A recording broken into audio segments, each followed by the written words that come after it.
пацанский мув. Братух, не обессудь, но ты везешь шпану. Когда водила протянул аус.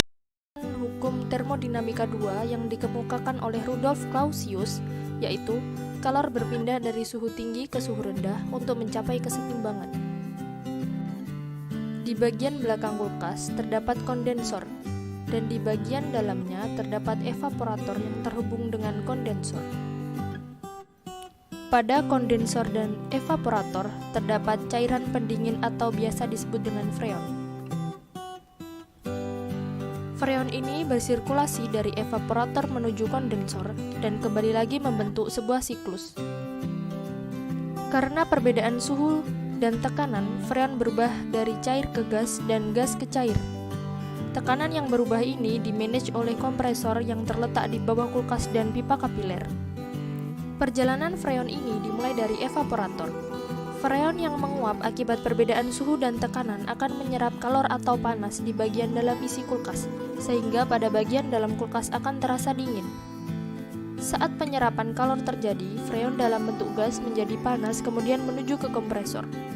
Kompresor kemudian memampatkan gas dengan suhu dan tekanan yang tinggi dan mengubah bentuknya menjadi gas dan cair. Freon yang bersuhu dan bertekanan tinggi ini kemudian akan dibawa ke kondensor dan didinginkan oleh udara di luar kulkas melalui proses pelepasan kalor.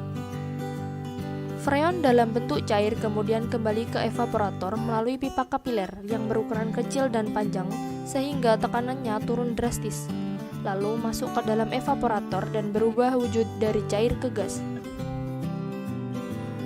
Penguapan ini menyerap kalor atau panas dalam kulkas, begitupun seterusnya siklus ini terus berulang dari evaporator ke kompresor, lalu ke kondensor dan balik lagi ke evaporator.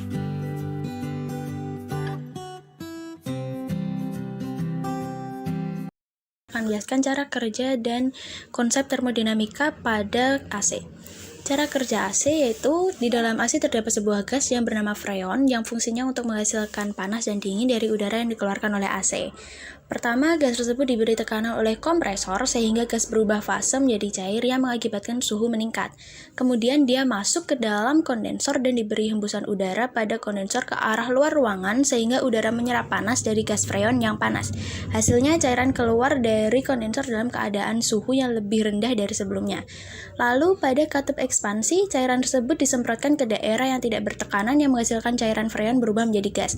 Karena perubahan tersebut kerapatan massa lebih rendah sehingga suhu yang sebelumnya telah turun menjadi turun lebih lagi.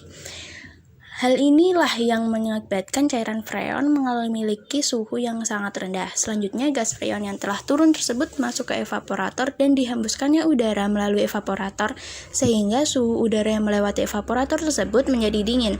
Udara dingin tersebut kemudian disalurkan ke ruangan yang membutuhkan udara dingin. Nah, gas freon tersebut selanjutnya tersirkulasi kembali melalui kompresor dengan siklus yang sama. Prinsip kerja AC menyangkut dua macam hukum termodinamika, yaitu hukum pertama dan hukum kedua.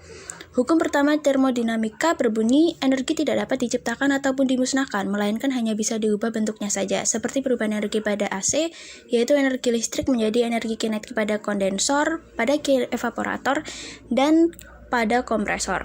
Sedangkan hukum kedua termodinamika berbunyi, kalor mengalir secara spontan dari benda bersuhu tinggi ke benda bersuhu rendah dan tidak mengalir secara spontan dalam arah kebalikannya. Sama halnya dengan AC yang tidak bisa mengalirkan kalor dari suhu rendah ke suhu dingin, harus membutuhkan kerja terlebih dahulu. Sekian penjelasan dari saya. Terima kasih. Wassalamualaikum warahmatullahi wabarakatuh.